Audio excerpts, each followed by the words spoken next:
One thing that I have grown to appreciate throughout my time here at Heart is diversity.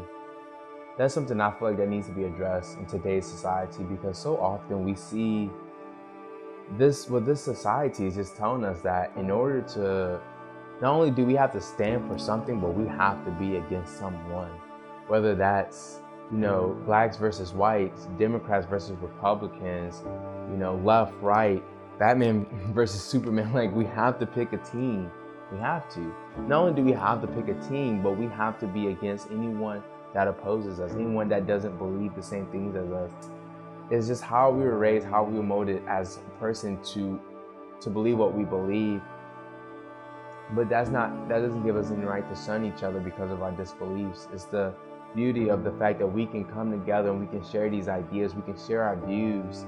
For David realized that, and he said in Psalms 133, the very first verse, how beautiful and pleasant it is when God's people come together in unity.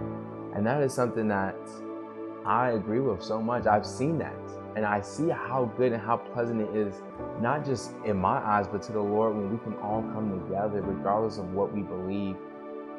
And I feel like the devil acknowledges that just as much because he builds so many barriers. He's so good at planting that seed in our head, planting the seed of segregation. The devil will tell us, like, you must stay within this group and shun anyone else that is outside of this group. And that is something that I have seen so much this year. So much hatred, so much anger coming from people because they're on this team and they're like, you're on the opposing team, I must go against you. But the beautiful thing about being a Christian, the beautiful thing about Christianity is that we're all on the same team. We all want the same goal. And no one has to lose. This isn't a solo performance. This isn't a one-man show. The beautiful thing about Christianity is that it can be win-win for everyone. If anyone needs to lose, it's the devil. And so, instead of this segregation world that we are living in, I call us to be united. For in Matthew, it says, a house divided cannot stand. And there's nothing that we can do when we're against each other, when we're trying to pick teams and pick our opposing players, instead of realizing that we all want the same goal, we all want the same thing, regardless of what our backgrounds are, regardless of what our views are.